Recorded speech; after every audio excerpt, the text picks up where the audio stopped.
오늘은 나중된 자가 먼저 될 수 있다라는 제목으로 말씀을 나누고자 합니다. 한번 따라해 보세요. 나중된 자가 먼저 될 수 있다. 나중된 자가 먼저 될 수 있다. 기독교 신앙의 핵심은 부활입니다. 그런데 이 부활 사건을 가장 먼저 목격하고 또 이 부활 사건을 가장 먼저 전해준 사람이 누구라고 오늘 성경에 기록되어 있나요? 예수님의 제자들이 아니라 뜻밖에도 예수님을 옆에서 온 마음으로 섬겨온 여자들이라고 성경은 기록하고 있습니다.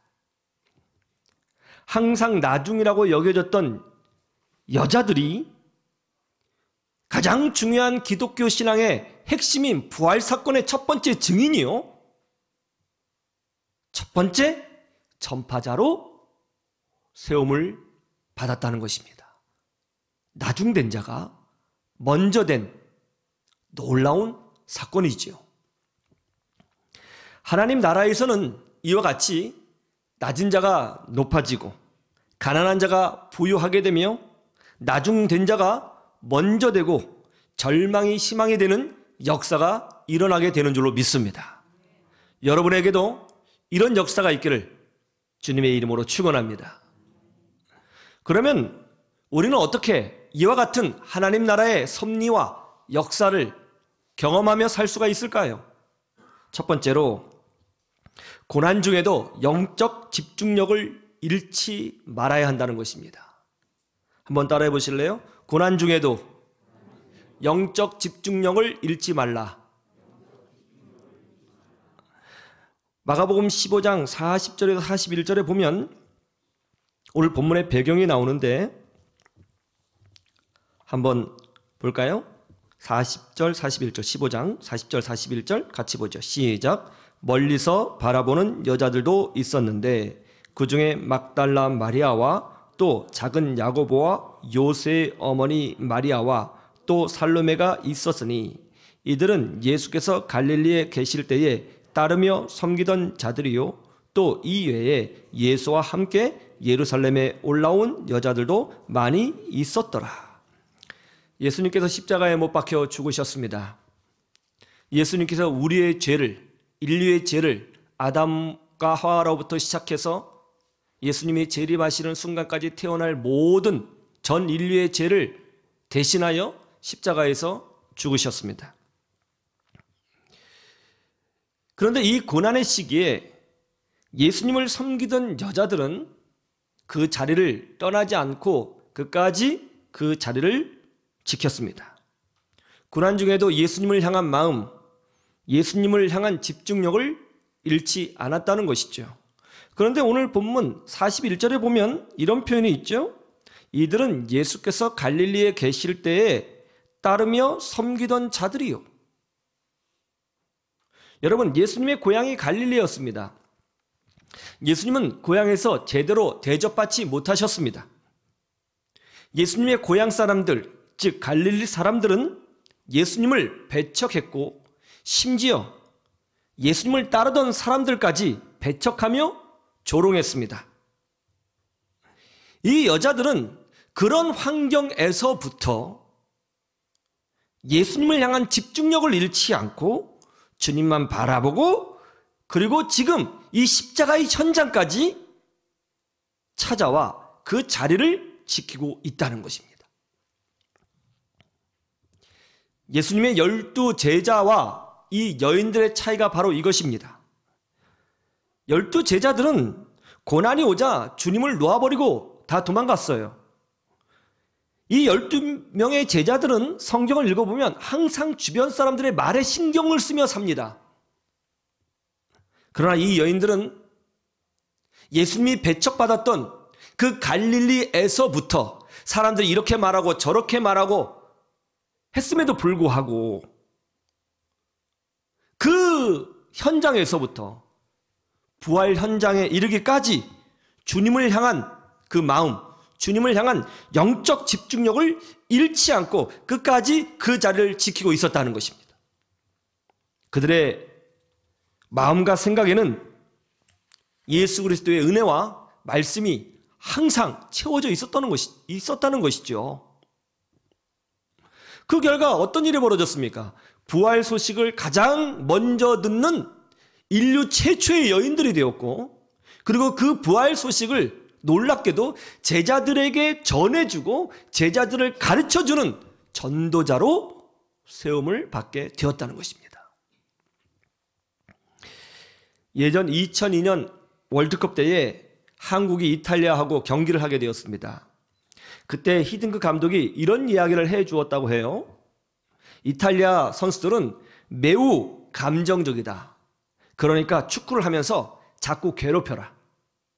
몰래 꼬집기도 하고, 심판이 안 보면 발로 차기도 하고, 몸싸움을 아주 거칠게 해라. 그리고 자꾸 약 올려라. 그러면 무너질 것이다. 그래서 우리나라 선수들이 경기 중에 실제로 시킨 대로 했다고 합니다. 그랬더니 어떤 일이 벌어졌어요? 세계에서 축구를 제일 잘한다고 하는 이탈리아 선수들이 막 흥분을 하더니 공에 대한 집중력을 잃어버린 것입니다. 아니, 그 선수들이 막 헛발질을 하고요. 그리고 과도하게 막 태클도 하고요. 화를 내고요. 평소에 안 하던 행동을 하더라는 거예요. 집중력이 완전히 무너졌습니다. 어떻게 됐어요? 한국이 이기는 놀라운 기적이 일어났죠. 이 감정이라는 것이 그 안에 기쁨이 들어가면 엄청난 능력을 우리에게 줍니다. 그런데 놀랍게도 이 감정이라는 것에 불만과 고난과 아픔과 어떤 섭섭한 마음이 들어가면 자기 자신을 무너뜨리는 힘을 발휘합니다. 그래서 마귀는 예수님을 향한 집중력, 하나님을 향한 집중력, 영적 집중력을 흐트러뜨리기 위해서 항상 우리에게 문제를 주고 고난을 주고 아픔을 주고 사람을 통해서 고통을 주고 환경을 통해서 고통을 주는 거예요.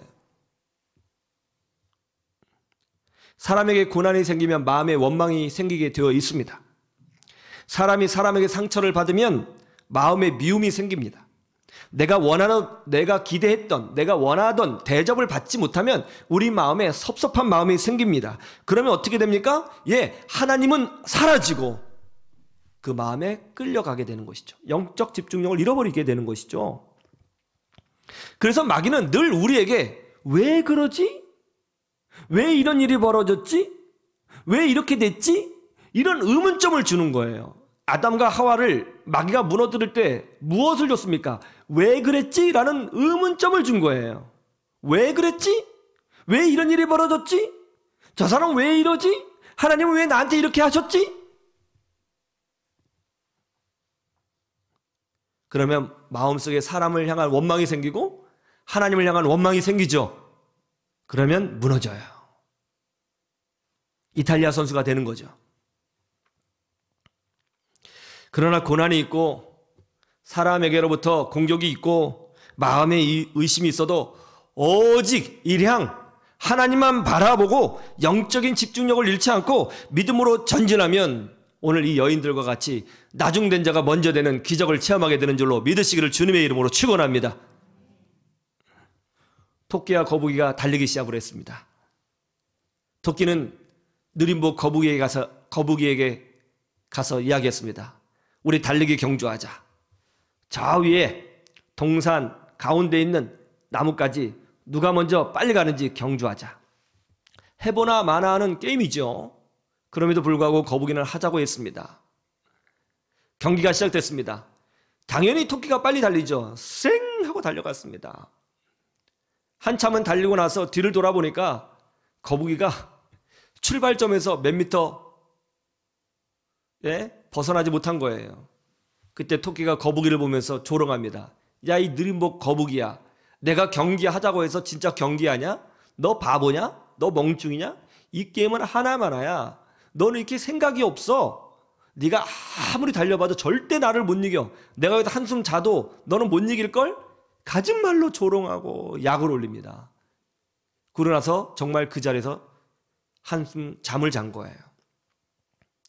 얼마나 지났을까요? 갑자기 거북이 목소리가 들립니다.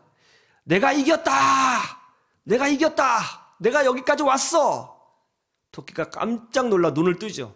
그리고 놀랍게도 토끼는 동산 위에 나무를 쳐다본 것이 아니고 출발선을 보면서 거북이를 찾고 있는 거예요. 어디 갔지? 다시 목소리가 들리는 쪽으로 고개를 돌렸습니다. 그랬더니 거북이가 결승점에 이미 도착해 있는 거예요. 토끼는 동산 위에 나무를 본 것이 아니고 느림보 거북이를 봤습니다. 집중력이 분산된 것이죠. 그러나 거북이는 토끼의 공격에도 조롱에도 모욕에도 현실적인 어려움에도 신체적인 약점에도 불구하고 오직 동산 위에 있는 나무만 봤습니다. 집중력을 잃지 않았죠. 그러자 나중된 자가 먼저 되는 기쁨을 누리게 된 것입니다.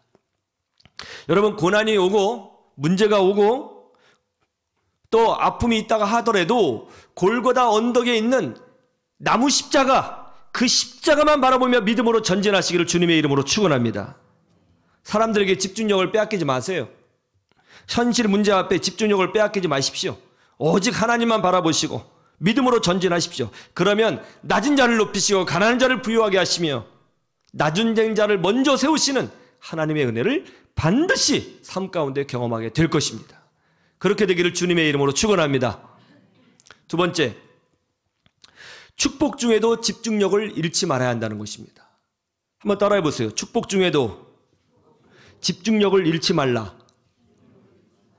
부활의 첫 번째 증인으로 쓰임받은 이 여인들은 갈릴리에서부터 이 부활 현장까지 항상 주님 옆에 있었어요. 이것이 무엇을 뜻하고 있죠? 여러분, 우리가 주님의 3년간의 공생애를 잘 알고 있습니다. 안 좋은 일도 있었지만 좋은 일도 있었어요. 승리의 일도 있었습니다. 오병이의 기적도 있었고요. 죽은 자가 살아나는 역사도 있었고요. 바리새인들과 서기관들이 예수님과 논쟁을 벌이다가 완전히 패배하여 도망간 일도 있었습니다. 승리가 있었습니다. 또 어떻습니까?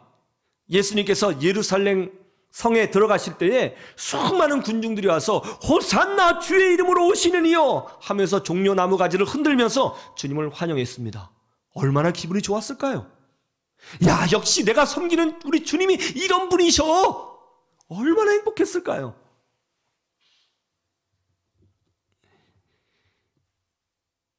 이 여인들은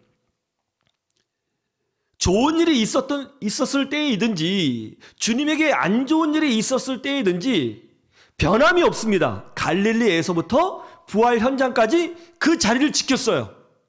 좋은 일이 있던 나쁜 일이 있던 축복을 받았던 어려움을 경험하던 주 예수 그리스도를 향한 믿음과 집중력을 잃어버리지 않았습니다. 이게 굉장히 중요한 것이죠. 어떤 사람은 어렵고 힘들 때는 예수님을 잘 믿지 못합니다. 삶에 바빠가지고 온전히 섬기지 못하고 또 믿음도 잘 자라지 않는 거예요. 왜 하나님이 이렇게 하시지?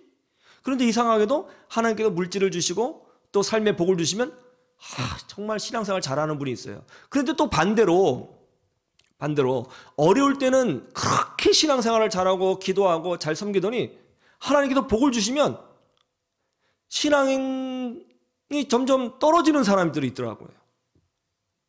그리고 세속적으로 변하는 것을 보게 됩니다.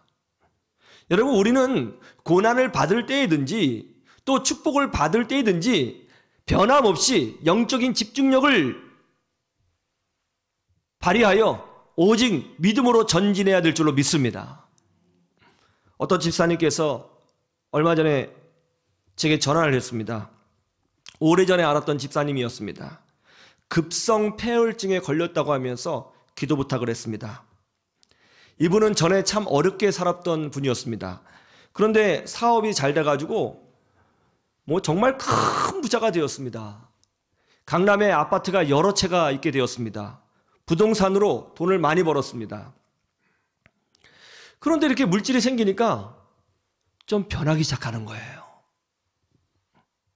신앙생활과 헌금생활에 부담이 되었는지 교회를 떠났습니다. 그리고 자기를 모르는 큰 대형교회에 들어가서 조용히 익명으로 신앙생활을 했습니다. 그런데 그런 와중에도 이상하게도 사업이 계속 번창하는 거예요. 잘 되는 거예요. 돈이 돈을 벌어온다고 할까요? 뭐 계속 잘 돼요. 부동산도 점점점 많아졌습니다. 그러다가 60대 초반에 급성폐혈증에 걸렸다는 거예요. 의사는 죽을 수도 있다고 하면서 준비하라고 했대요.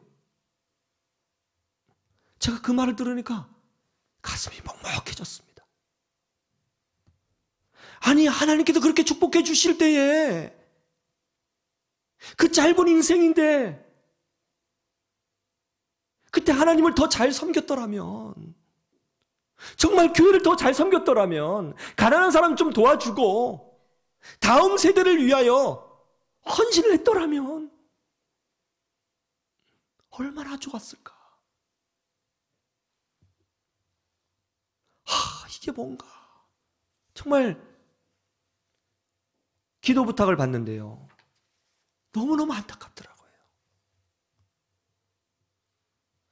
잘 나갈 때 하나님을 향한 집중력을 잃어버릴 수 있습니다. 솔로몬도 보세요. 왕이 되기 전에는 얼마나 기도 열심히 했습니까? 그러나 그가 왕이 되고 세상의 권력을 다 갖고 나라가 부강해지니까 그는 타락했습니다. 사울왕도 보세요. 왕이 되기 전에는 겸손했습니다. 그러나 왕이 되고 나서 그는 바뀌었습니다. 록펠러 회장은 힘들고 어려울 때는 신앙생활을 잘 못했습니다. 그러나 그의 말년에 세계 최고의 부를 이룬 다음에는 완전히 변화되어서 오직 주님만 섬기는 사람이 되었죠. 그 사람들이 록펠러 회장의 삶을 신앙 전과 신앙 후로 나누지 않습니까? 자신의 전 재산을 다 사회에 기부하면서 교회를 세우고 대학을 세우고 또 빈민들을 위한, 여자들을 위한 학교와 병원을 세우고 많은 사람들이 존경하고 있습니다. 콘스탄틴 황제는 로마 제국을 완전히 평정한 후에 그는 황제의 자리에서 내려와 수도사로서, 목회자로서 평생을 하나님을 섬기며 살았습니다. 신앙의 승리는 바로 집중력에 있습니다. 고난 중에나 축복을 받을 때나 예수님을 향한 집중력을 잃지 말고 믿음으로 전진하시기를 주님의 이름으로 축원합니다. 그래서 나중된 자가 먼저 되는 그 하나님의 섭리를 경험하시는 여러분이 되시기를 주님의 이름으로 축원합니다. 세 번째, 내 생각과 다른 결과에도 집중력을 잃지 말아야 된다는 것입니다. 한번 따라해 보세요. 내 생각과 다른 결과에도 집중력을 잃지 말라. 부활의 첫 번째 증인으로 쓰임받은 이 여인들은 예수님께서 십자가에 못 박혀 죽으시고 무덤에 들어가셨을 때에 정말 크게 실망했을 것입니다. 아니, 내가 섬기던 우리 주님이, 메시아라고 생각했던 우리 주께서 이스라엘의 왕이 되셔서 하나님 나라를 이룰 거라고 믿었는데 그분께서 이렇게 허무하게 십자가에 못 박혀 죽으시고 힘없는 모습으로 무덤에 들어가시다니, 너무너무 실망했을 거예요. 내 생각과 다른 결과물이었습니다. 그러나 어떻습니까? 그녀들은 그럼에도 불구하고 예수님을 버리고 떠나지 않았습니다. 오히려 반대였습니다. 비싼 향품을 사서 예수님의 시신을 지키고 보존하려고 노력했습니다. 예수님께서 무덤 속에 들어가 계셨지만 예수님을 향한 마음과 믿음과 영적인 집중력은 하나도 흐트러지지 않았습니다. 분명히 내 생각과 다른 결과물이었죠. 내가 기대했던 것과 전혀 다른 내용이었습니다. 그러나 그녀들은 흔들리지 않았습니다. 그 결과가 뭐죠? 예수님의 시신을 섬기려 가던 그 현장에서 천사를 만나게 되었고 예수 그리스도의 부활 현장을 목격하게 되었고 그 소식을 제일 첫 번째 듣게 되었고 그리고 제자들에게 전해주는 전도자가 되는 제자들보다 앞서 있는, 12사도보다 앞서 있는 인류 역사의 가장 중요한 여인으로 쓰임받는 은혜를 입게 된 것입니다. 하나님이 이스라엘 백성을 홍해바다 앞으로 인도했습니다. 이것은 이스라엘 백성의 생각과 다른 결과물이었죠. 그러나 하나님은 바로 그 현장에서 완전한 승리를 보여주셨습니다. 하나님께서 이스라엘 백성을 광야로 인도하셨습니다. 이스라엘 백성의 생각과는 전혀 다른 내용이었습니다. 그래서 그들은 불평했죠. 원망했습니다. 그러나 어떤 일이 벌어졌어요? 바로 거기서 하나님은 불기둥을 보여주셨고, 구름기둥을 보여주셨고, 만나와 메추라기의 역사를 보여주셨고, 반석이 갈라지는 은혜를 보여주셨습니다. 내 생각과 전혀 다른 결과물, 그것을 받아 우리는 낙심하거나 절망하거나 아파할 필요가 하나도 없는 거죠. 여러분, 하나님이 내 생각대로만 역사하신다면 여러분, 내가 하나님이지 하나님이 하나님이 되시겠습니까? 하나님이 내 생각대로만 움직여 주신다면 내 생각이 100% 정답이고 내 생각이 100% 틀림이 없고 내 생각이 하나님보다 위대하다는 뜻 아니에요? 하나님은 내 생각대로 움직이시는 분이 아니에요. 하나님은 전능하신 분이십니다. 내 생각보다 훨씬 크신 분이십니다. 내가 생각하지도 못하고 상상하지도 못했던 방법으로 우리에게 역사하시는 그런 하나님이신 줄로 믿습니다. 마커스라고 하는 찬양팀이 있습니다. 여기 찬양 사역자 중에 소진영이라고 하는 우리 자매가 있는데요. 이 자매가 이런 간증을 했습니다. 4대째 기독교 집안에서 태어났습니다.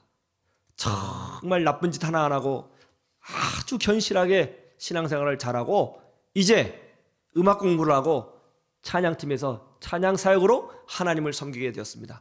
그런데 20대 초반에 몸이 아파서 병원에 갔더니 백혈병이라는 진단을 받은 거예요. 아니, 내가 특별히 나쁜 짓 한 것도 없는데 왜 나에게 이런 일이 벌어지지? 항암을 하면서 조혈모 세포 이식을 받게 되었습니다. 그런데 세포 이식을 받으면 평생 임신을 할 수 없다는 거예요. 그래서 세포 이식 수술을 포기했습니다. 그리고 약으로만 버티며 살았습니다. 그러다가 참 신앙이 좋은 한 형제를 만나서 결혼을 하게 되었습니다. 그런데 아이를 가지려면 약을 끊어야 한다는 거예요. 그런데 약을 끊으면 암이 재발할 수 있다는 것입니다. 이러지도 못하고 저러지도 못하는 상황이었어요. 아이를 갖고 싶은데 아이를 가질 수 없다는 거예요. 이 자매가 할 수 있는 것은 기도밖에 없잖아요. 하나님 앞에 매달렸습니다. 하나님, 저도 엄마가 되고 싶습니다. 저도 엄마가 되고 싶습니다. 저도 엄마가 돼서 제 아이의 웃는 얼굴을 보고 싶습니다. 하나님, 제게 아이를 주십시오. 1년 동안 기도해도 아이가 생기지 않았어요. 2년 동안 날마다 기도해도 아이가 생기지 않았어요. 마음속에 원망이 생겼습니다. 왜 하나님은 날 이렇게 하셨을까? 왜 내 인생은 이런가? 원망이 생겼어요. 기도가 안 나오는 거예요. 그런데 어느 순간 갑자기 이런 생각이 들었습니다. 아니야. 집중력을 잃어버리면 안 돼. 집중력을 잃어버리면 안 돼. 지금 내가 할 것은 하나님한테 매달리는 것밖에 없어. 다시 기도했어요. 하나님, 제게도 생명을 주십시오. 간절히 기도하는데 아이가 생겼어요. 임신이 된 거예요. 기적 같은 일이었어요. 그 임신이 돼가지고 너무 임신 소식을 듣고 너무 기뻐가지고 피아노 앞에서 막 눈물이 나면서 찬양을 부르게 된 거예요. 그 자기도 모르게 작곡을 안 한 거예요. 그 찬양이 뭐냐면 이거였습니다. 은혜 아니면 살아갈 수가 없네. 호흡마저도 다 주의 것이니 세상 평안과 위로 내게 없어도 예수, 오직 예수뿐이네. 할렐루야. 이 찬양을 지은 거예요. 여러분, 어떤 환경에도 하나님을 향한 영적 집중력을 잃지 마시기를 바랍니다. 사람 때문에, 물질 때문에, 환경 때문에 집중력 흐트러뜨리지 마시고 오직 예수뿐이네! 이렇게 고백하시고 전진하시기를 축원합니다. 집중력이 있으면 나중된 자가 먼저 되는 하나님의 은혜와 섭리를 누릴 수가 있습니다. 저는 여러분 모두가 절망을 희망으로 바꾸시고 나중된 자를 먼저 된 자로 세워주시는 하나님의 선하신 손길을 인생 중에 경험하시기를 주님의 이름으로 축원합니다. 축원합니다.